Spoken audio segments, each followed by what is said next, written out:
myrskyisen yön jälkeen tuli lämmin päivä. Mennään kattoo mitä morrilla tuli.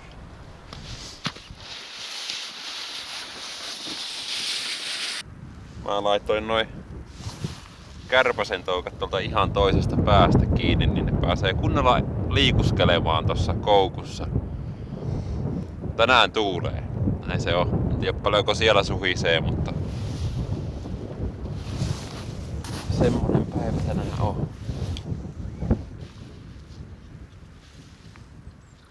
Morrilla saa vähän kaikkea kalaa. Siikaa, rautua, ahventa, särkikaloja.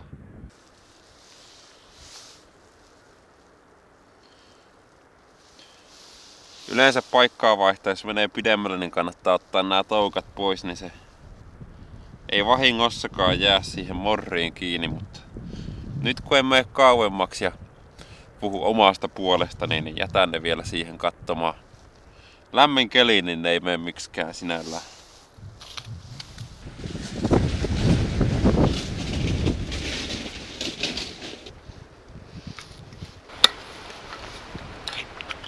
Sitten kun mä kelaan tätä puolaa, niin yleensä tulee täältä välistä kelaattua. En käytä hirveästi sitä puolaa, vaikka sitäkin nyt vois käyttää, kun se siinä on. Kun nimittäin sit kun isompaa kalaa yrittää, niin sitten yleensä mä annan sen puolan vaan virta vapaasti. Oho, oliko siellä kala? Niin annan sen puolan virta vapaasti silleen, että sit kun se kala siellä haluaa siimaa päästää, niin voi vaan olla tälleen ja antaa siiman joustaa ja vavan joustaa, niin ei haittaa mitään.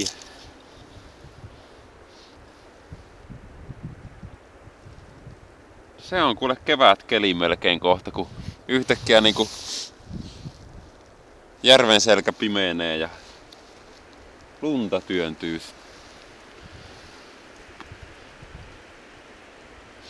Ilmo halki.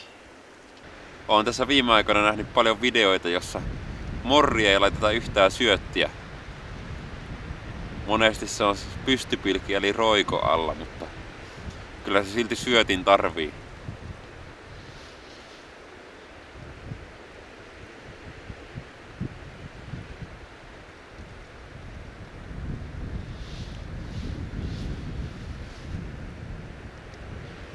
Lastenkin kanssa on helpompaa lähteä pilkille sitten, kun se antaa niille pystypilki. Ja sitten itse vetää ne kalat, jos ne on aralla päällä, mutta tälleen kun on vielä lunta jäällä, niin ne ei oikein tahdo nähdä tätä pientä morria tuolla veden alla. Kalat.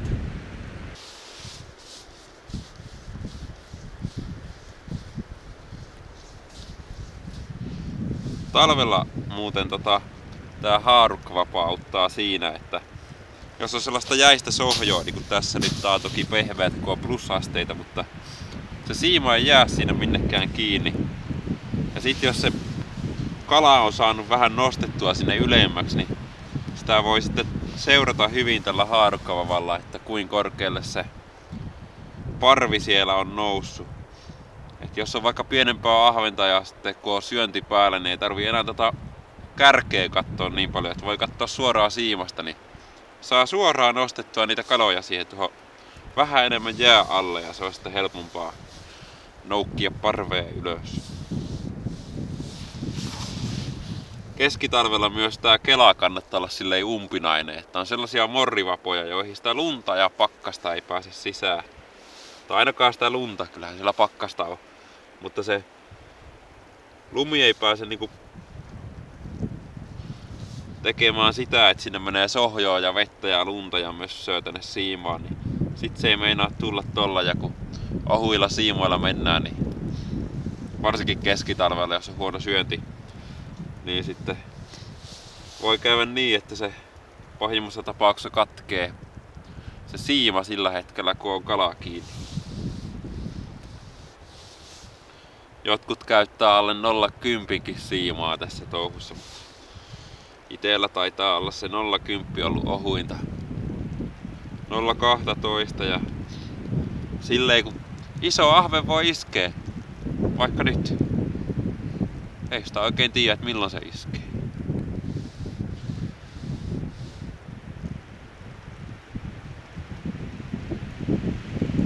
Väritön siima kannattaa myös olla sillä, että... Oho, mikä se puuska siellä tulee. Niin väritön siima kannattaa olla yleensä se ensimmäinen siima ainakin. Sitten Kotojärvillä voi kokeilla, että onko sillä värillä vaikutusta ja onko joku siiman tietty väri parempi kuin toinen, mutta tälleen yleisneuvona kannattaa aina mennä tuntemattomalle järvelle värittömän siiman kanssa. Ja toki se kannattaa olla monofiilia, että joustaa hyvin ja kestää vähän kulumaa enemmän ja ei kuluta näitä pilkin osia niin paljon kuin kuitusiima kuluttaisi. Tässäkin näyttää olevan aika tumma vesi, niin papukaija on kova sana täällä. Sitten kun mennään kirkkaampiin vesiin, vaikka jonnekin lähdepaikalle tai järveen, jossa on muutenkin kirkkaampi vesi, niin sinertävä ja hopea on aika hyviä värejä. Ihan jo niinku syksyllä avovesikauden lopussa on tullut hyvin kalaa sellaisella sinihopialla yhdistelmällä. Niissäkin järvissä, jossa on sellainen 3 metriä, 4 metriä näkösyvyys. Siika tykkää hopeesta ja kultasesta. Jos haluaa vaan siikaa, niin kannattaa niillä kahdella mennä liikenteeseen. Siinä ihan illan suussa on kyllä ihan mustaankin ottanut. Mutta sitten on myös se, että ahvenet ja kiisket tykkää siitä mustasta.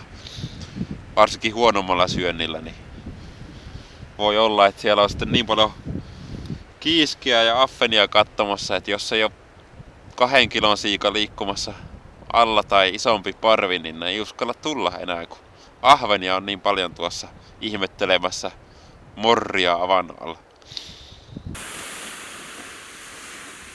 Keli pimeni, niin kokeillaan nyt punaista.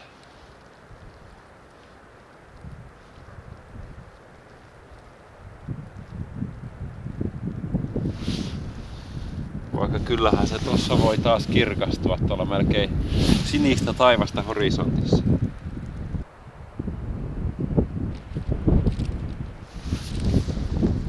Joha on. Mulla oli pikkupoikana sellainen pelko, että kun laitoi mäskiä eli kalahoukutinta tonne jotain tuoksua, jota ne kalat tulee katsomaan ja joku, joka myös näkyy tuolla vedessä sellaisena niinku vähän niinku patsaana myös.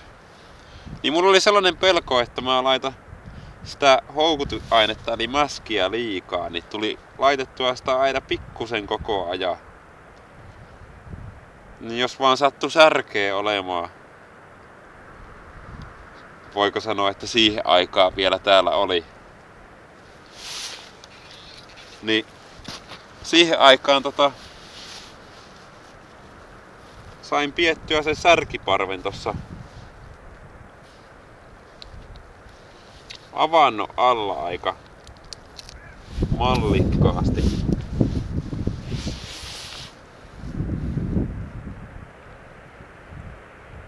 Kun siellä oli koko ajan jotain, mikä houkuttaa särkiä.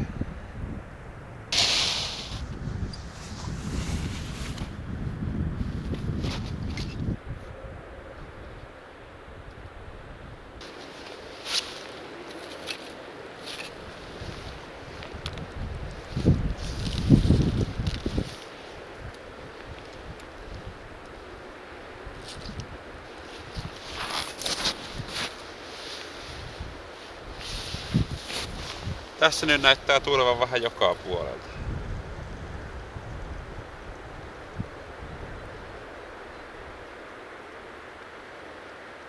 Kesälläkin usein ristiaallot tässä.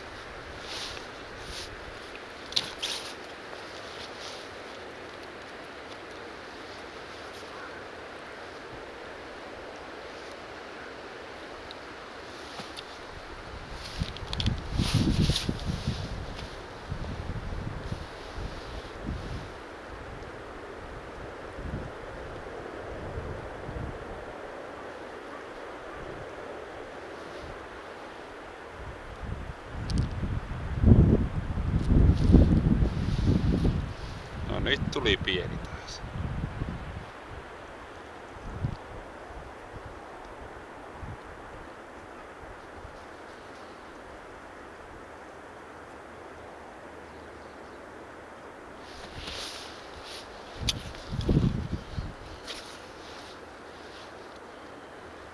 Tai sit se otti on vaan niin varovaista.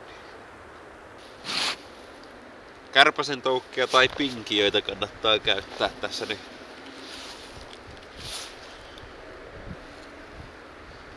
Enemmän talvella ja keveemmällä sitten surviaissääskikin toimii. Niitä on kuitenkin joka vesissä jonkinlaisia yleensä.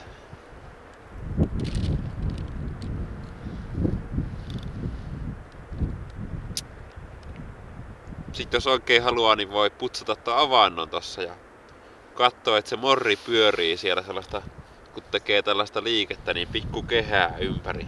Jomminkummin näin. Jos se pyörii paikallaan, niin sitten ainakin siika kaikkoo kauas pois. Mut jos se saa morri sellaisen pyörivän liikkeen, niin kalat tykkää.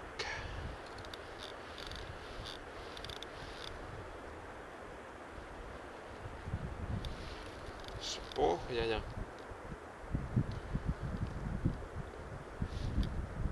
esimerkiksi tänään kalat ei ole oikein vielä uskaltanut tulla tähän liikkeeseen, mutta ne on tullut sit kun on pitänyt paikallaan tämän liikkeen jälkeen. Ehkä vähän nostanut. Yrittää.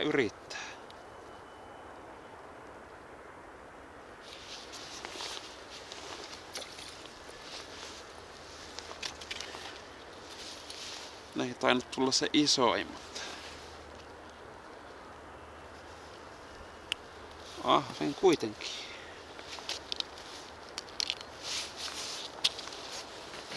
Tai sit ne on nyt tosi hanakalla otilla jotkut, kun tuntuu ihan hyvän kokoiselta se eka otti siellä.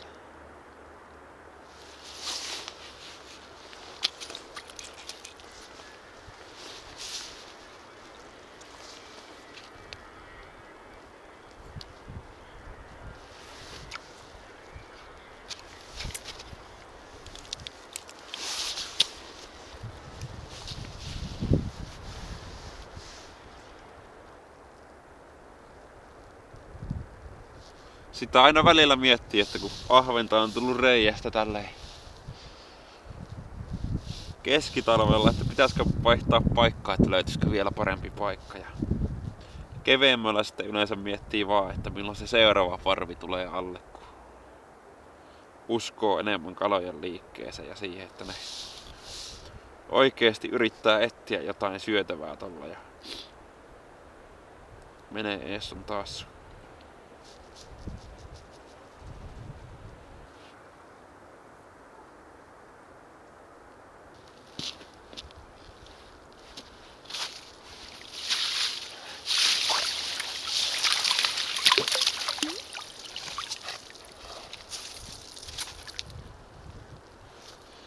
Kato kun pikkunen.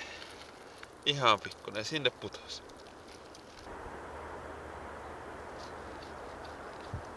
Seuraavaan kertaan. Moro.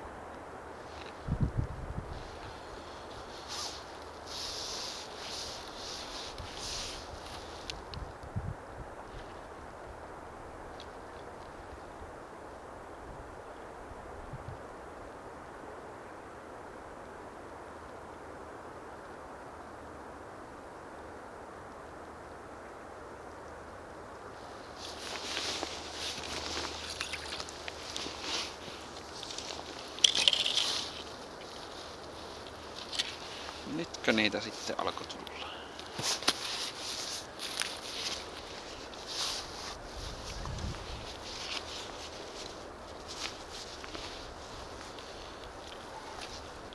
Auringon laskiessa.